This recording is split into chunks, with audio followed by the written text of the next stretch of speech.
দুই পায়ের মাঝখানে এক পায়ের পাতা সমান গ্যাপ দিয়ে দাঁড়াবো। সমস্ত মনোযোগ শ্বাসের দিকে। মেরুদণ্ড সোজা, ঘাড় সোজা, কপাল টান টান। এবার চোখ খুলে ফেলবো। দুই হাত সামনে নিয়ে আসবো, হাতের তালু লক করে দিচ্ছি। শ্বাস নিতে নিতে পায়ের গোড়ালির উপর ভর দিয়ে আমরা দাঁড়াবো। কোনোই টান টান থাকবে, হোল্ড করছি। 1 2 3 4 5 6 7 8 9 10। শ্বাস ছাড়তে ছাড়তে পায়ের গোড়ালি নামিয়ে দেব। আবারও শ্বাস নিতে নিতে আঙুলের উপর ভর দিয়ে দাঁড়াবো, হোল্ড করছি। 1 2 3 4 5 6 7 8 9 10। শ্বাস ছাড়তে ছাড়তে গোড়ালি নামিয়ে দিচ্ছি। এবার দুই হাত শরীরের দুই পাশে রেখে নামিয়ে নিয়ে আসবো। সমস্ত মনোযোগ শ্বাসের দিকে। লম্বা শ্বাস নিয়ে ধীরে ধীরে শ্বাস ছেড়ে দেব।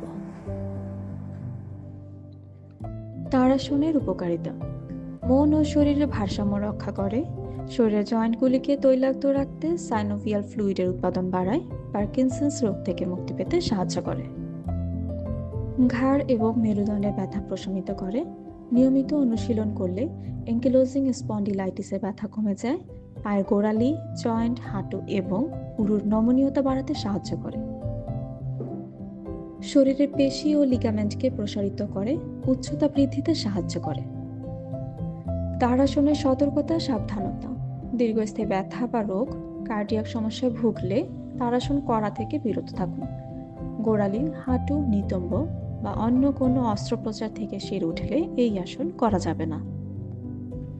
গর্ভাবস্থায় এই আসনটি করা যাবে না। মাথা ব্যথা ও নিম্ন রক্তচাপের সমস্যায় ভুগলে আসনটি করা যাবে না।